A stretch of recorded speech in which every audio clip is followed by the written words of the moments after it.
tanggapannya Pak terkait diamankannya Ketua DPD Golkar dan pembina Golkar juga Pak oleh KPK dan Kejaksaan Agung ini apa Pak? Ya kita prihatin, bukan terlepas orangnya, tapi kita prihatin dengan Golkar saat ini benar-benar badai, maksudnya badai yang sangat dahsyat melanda Golkar. Bahkan dimulai dari pusat juga, teman kita Pak Aziz juga, ini sesuatu yang mungkin di luar prediksi kita bersama. Tapi kita yakin Golkar kan sudah terbiasa dengan badai-badai besar, waktu reformasi juga hal itu. Tapi Golkar tetap bisa bangkit.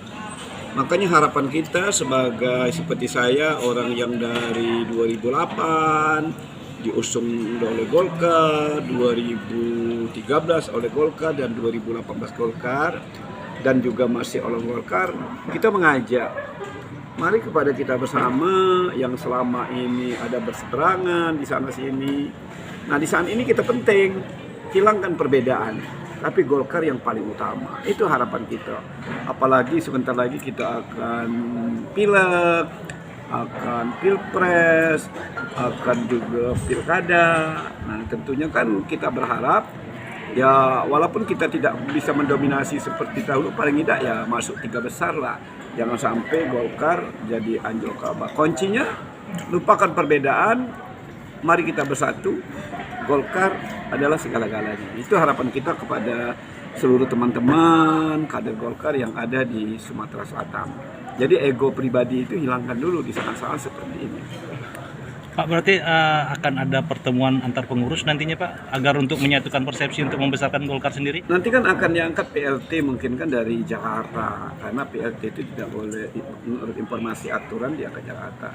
Mungkin sikap kita beri masukan agar kiranya mereka segera mengumpulkan ya kader-kader Golkar yang dulu berseberangan atau yang dimanapun tidak terakomodir, ayo kita undang semua.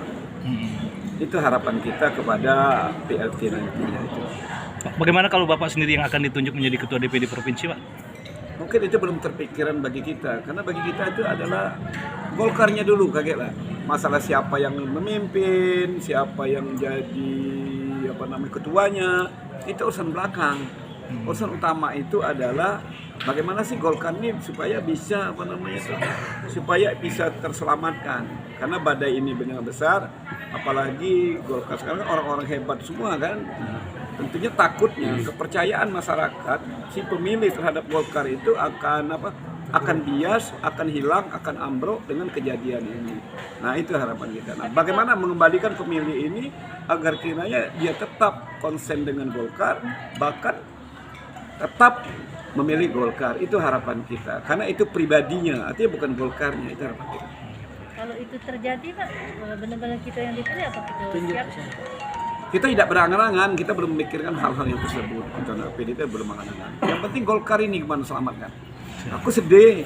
Kenapa sedih? Ya itu tadi. Karena Golkar ikut membesarkan kita, menjadikan seperti ini. Walaupun jujur aja mungkin kawan-kawan wartawan tahu bahwa hampir 5 partai sudah ngajak kita bergabung. Tapi kan kita tidak bisa, karena ngapa? Kita tidak boleh punya prinsip kacang lupa di kulit. Waktu nak nyalon wakil Golkar, wali kota Golkar, setelah kita tidak nyalon lagi, kita keluar dari Golkar. Itu tidak boleh. Berarti kacang lupa dari kulit. Itu tidak boleh. Yang penting kita tahu asal-usul kita. Mungkin kita tahu kan, kita sembahyang itu karena kita sadar ciptaan Allah. Kita patuh dengan kedua orang tua karena dia adalah melahirkan dan membesarkan kita. Kita juga artinya yang ketiga, ya kenapa kita dengan Golkar? Berarti kita harus menghargai orang yang telah berbuat baik dengan kita. Berarti kita selaku kader siap untuk membesarkan tapi Pak ya?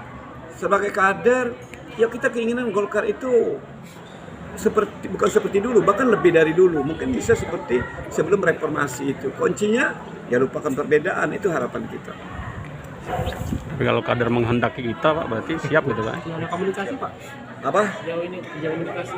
Kita tidak, ya namanya kita bukan pengurus keras, kita tidak bisa berkomunikasi ya. Kita hanya sebagai Kosgoro juga. Kita kan hanya anggota biasa, tapi di Sumsel kita ketua Kosgoro Sumsel. Mungkin ajak seluruh ketua Kosgoro, ketua apalagi itu apa namanya itu bukan Kosgoro, kemudian apa AMPI. Jadi siapa-siapa yang di dalam Golkar itu ketua-ketua provinsi ajak bergabung bagaimana sih melewati badai ini dan kembali memberi kepercayaan kepada masyarakat yang selama ini terpuruknya Golkar kan tidak pernah keluar dari 3 besar. Itu harapan kita. Kira-kira untuk ketua yang cocok menurut Bapak seperti apa, Pak? Kita no comment, tapi yang penting niatnya nawaitu. Harapan kita jangan partai ini digunakan hanya untuk kepentingan sesaat. Itu harapan kita. Kalau bisa tanamkan niat ketua yang ke depan itu memang pengen membesarkan. Nah itu harapan kita. Kalau dia sudah punya niat, artinya dia tanpa pamrih. Kalau dia tanpa pamrih akan didapatkan kader-kader, ketua-ketua yang solid, yang punya tanggung jawab untuk Golkar ini. Itu harapan kita.